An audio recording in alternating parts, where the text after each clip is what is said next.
a Bosnia-born U.S. citizen has been sentenced to life behind bars for his role in a foiled suicide bomb plot on New York City subways in 2008. ADI's Madoun Janin received the sentence Friday in federal court in Brooklyn.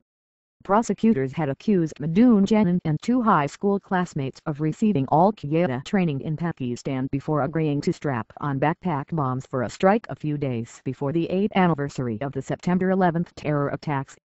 Admitted mastermind Najibullah Zazi and another man both pleaded guilty and testified against the 28-year-old Madoun Janin. Madoun Janin's defense told jurors he only intended to fight with the Taliban, not become an Al-Qaeda operative.